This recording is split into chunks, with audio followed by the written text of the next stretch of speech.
This is breaking news from Channel 13 Eyewitness News. This wicked act of mass murder is pure evil, hard to believe, and frankly, something that is unimaginable. The President of the United States speaking here in Indianapolis this afternoon, responding to yet another mass shooting in our country. At least 11 innocent people shot and killed during worship services this morning at the Tree of Life Synagogue in Pittsburgh. I have a friend who lives really close, and there's a friend who goes to that synagogue, and we can't get in touch with her. It's a very horrific crime scene. It's one of the worst that I've seen, and I've been on some plane crashes. It's very bad.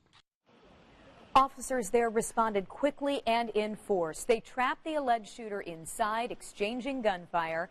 He surrendered and was arrested. That gunman is identified as 46-year-old Robert Bowers of Pittsburgh. Police say he had an AR-15 rifle and multiple handguns. His social media history filled with anti-Semitic messages. Now, police gave an update on that attack late this afternoon. We'll bring you those details in just a moment.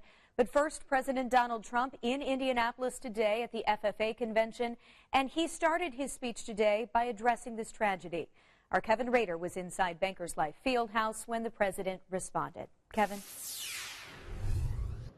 Yeah, Jenny, the kids were looking forward to this. The president was looking forward to speaking to FFA here today. But as Jenny pointed out, everything developed today in Pennsylvania, and when he's flying here in Air Force One, he knew he was going to have to start the speech maybe not the way he wanted to. This wicked act of mass murder is pure evil, hard to believe, and frankly, something that is unimaginable. Our nation and the world are shocked and stunned by the grief. This was an anti-Semitic act. You wouldn't think this would be possible in this day and age, but we just don't seem to learn from the past. Our minds cannot comprehend the cruel hate and the twisted malice that could cause a person to unleash such terrible violence during a baby naming ceremony. This was a baby naming ceremony. Saying it twice to drive the point home today, the president here today speaking at Bankers Life. He also got another idea about what he wanted to do when he was flying here on Air Force One. We'll have more for you on that and the kids' reaction to it here today coming up later on. Jenny? All right, Kevin, thank you. We will get back to Kevin for more on the president's visit in just a few minutes. But now, I want to bring you the latest from Pittsburgh right now. The FBI has taken over the investigation into this attack, and the Justice Department plans to file hate crime charges, which means the suspect could face the death penalty. 11 people died and 6 are wounded, including 4 police officers who rushed in to stop the gunman. Saturday services are the busiest of the week in the Jewish faith. The Tree of Life Synagogue is right in the heart of the Pittsburgh Jewish community.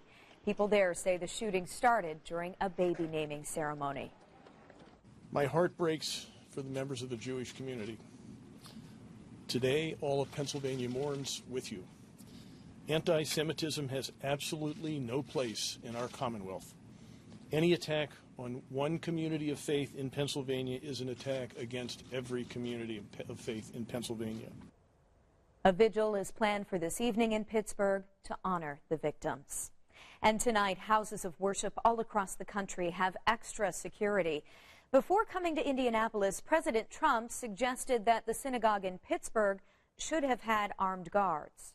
If they had protection inside, the results would have been far better. This is a dispute that will always exist, I suspect, but if they had some kind of a protection inside the temple, maybe it could have been a very much different situation.